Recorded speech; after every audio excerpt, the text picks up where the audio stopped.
My mother and dad married in 1937, and they lived there in one of the rooms on the second floor. It was a corner room that faced Main Street. Many of the young couples in those days lived at the hotel because there were no apartment buildings or places for young married couples to start out, and then they would find their own little homes or build them. Mother and Daddy lived there from 1937 to 1939 when I was born, and I was conceived at the Orange Hotel. I remember them telling me about the good times they had back then, and it was quite the social center of Inverness. It had a beautiful dining room, and upstairs it had a sun porch that they used for banquets and for dances and for bridge parties, and it was quite the social center.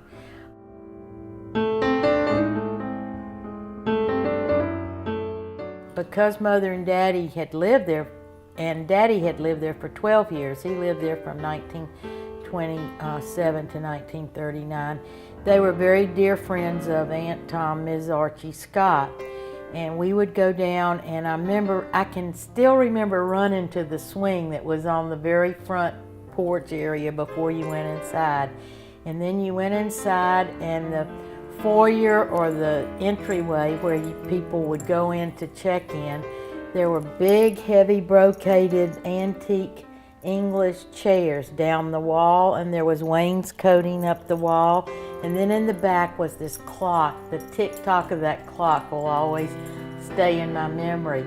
And I remember they had which isn't unique today, but back then it was in Inverness, the water fountain. It wasn't a fountain, it was one with the big jug on top, and how ice cold the water was in the little cups. And then over to the side was another parlor with sofas and chairs, and that's where a lot of people gathered and waited for people to come. And then the dining room was right off the foyer to the right, and it had double French doors, and you went inside and there were big tables with white linen tablecloths and hotel china, and some of the pictures that people still see today. I remember the Victorian buffet was towards the back, and the servers would serve off of that. And you didn't go into the dining room for lunch or dinner or whenever until the gong sounded and those doors opened. One of the servers would come and open the doors, and then you could go in. So a lot of times people gathered on this porch out there waiting until time to go in till those doors opened. See, there wasn't air conditioning in those days, of course. Every room had a screen door on it. And then the windows were, when you walked in the door, there was a screen door and a regular hardwood door, 6-panel door. On the screen door were curtains, gathered like curtains, so you just could, if the people wanted to leave when it was real hot and the windows were against the other wall, well, then you'd get cross ventilation across there. And that sunroom had all these windows across it, so they would always be open in the summertime too. And I guess that's how they got their cross ventilation. Then one of my fondest memories of the Orange Hotel, and I'll always love, was Aunt Tom's great niece, Tommie Lou was she was my age and a good friend of mine. She lived in Gainesville, but she came every summer to stay with Aunt Tom for 2 weeks. And Aunt Tom would invite me down, and I'd pack up and bring all my dolls and doll clothes, and Tommie Lou would, and she'd let us have full run of the second floor, because really by then it was the busiest season was the winter season when people came to hunt and fish. And she'd save several rooms for Tommie Lou and me just to do whatever we wanted. She thought we were wonderful. We could go down to the dining room and rob the ice cream buckets and eat whatever we wanted at whatever time. We could stay up as late. We really had a wonderful time, and those memories I'll never forget. Then the LaFond beauty shop that Miss Eva Holden owned, I had my first permanent in that beauty shop, and she cut my pigtails off when I got old enough to have my pigtails cut off. Mother always went there to get her hair done for years. One thing about the sunroom I wanted to tell you about was the picture of Aunt Tom sitting in a chair. It was a wicker chair with a big round back, but it was the real thing. It wasn't like something from Pier 1. And it was painted like a peacock. It was sort of a turquoise green, and then it had darker greens and a gold in it. And they sat on either end of the sunroom. Also, there was a nice piano in the sunroom. And if they had bridge parties or luncheons or wedding receptions there, you know, up there, well, then somebody would play the piano. Aunt Tom, in earlier years, she lived in the hotel, but she had a sister named Jane, and all I can remember is Aunt Jane. I don't know her last name, but she built two houses just alike right behind the hotel. One is still there.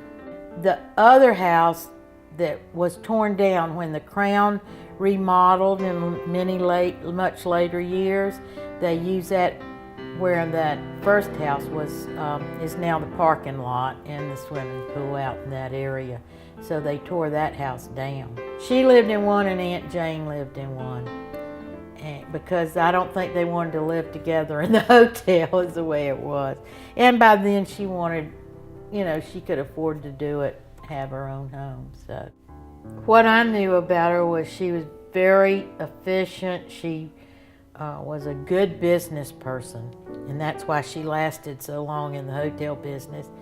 She made everybody feel at home, like it was just one big family. And Mother and Daddy told me that when they lived there, when Daddy lived there.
I think around 2002 was probably the last time I was here. And I just never came back.